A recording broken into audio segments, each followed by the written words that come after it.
Hello, I'm E. Foley. And I'm B. Coates. And we are the authors of Would Boudicca Do, Everyday Problems Solved by History's Most Remarkable Women.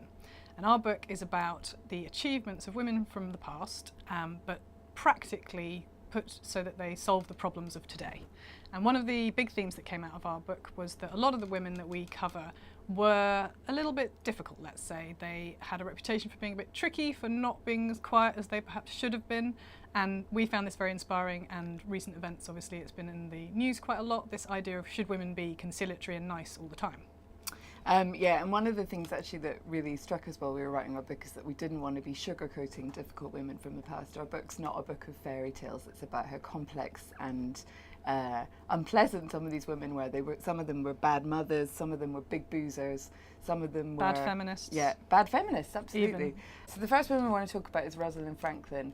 We write about her specifically for being difficult. She was a pioneering DNA scientist who was sort of picked out by her family as a young child for being kind of alarmingly clever, which is quite an interesting way to put something that should be a compliment, but for her family it was alarming. Anyway, in the 1950s she joined the Research Institute at the King's College University to work on trying to sort of decode DNA. And immediately, I think a really difficult relationship emerged between her and the two men she was working alongside. It wasn't a happy lab. Yeah, it wasn't a happy laboratory. And as we know actually from recent things about women in science, there was that story recently, wasn't there, about women make men cry, say they're going to fall in love with them. Oh, the scientist who, wasn't he a Nobel-winning scientist, said at one point that women in labs fall in love and cry. And cry too much, anyway. So that's what we're working against. But Rosalind, she was definitely a difficult woman, and within her lifetime, I think she was a radiographer, and she died sort of at a very early age of ovarian cancer, and sort of before she was given the recognition for the part that she played in this massive breakthrough, which her two male colleagues won the Nobel Prize for.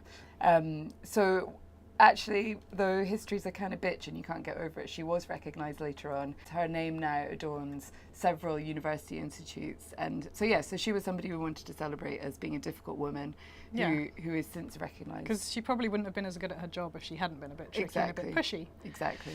So the second one we want to talk about is Rosa Parks, who is very famous for standing up for herself and for staying sitting down, in fact.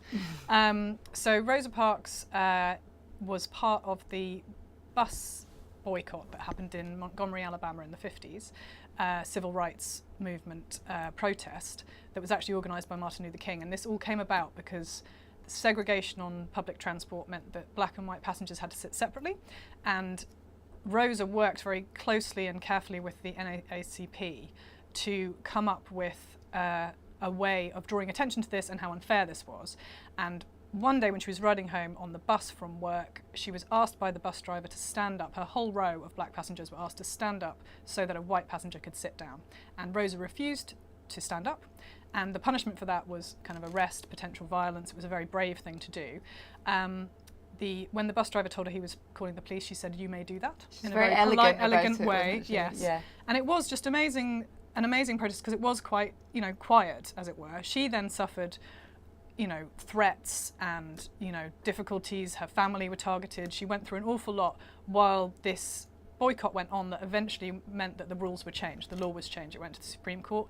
Buses were desegregated. So, but that first act of hers was the thing that kicked it all off, which is why she's known as the mother of the civil rights movement.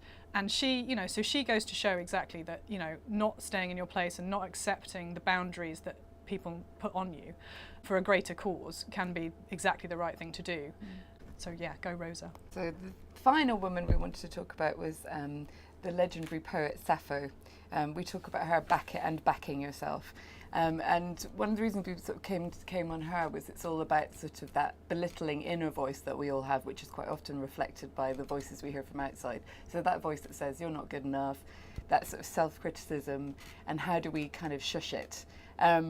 And so it might seem strange to pick Sappho, about whom we know very little, but in a way that was part of the point for us.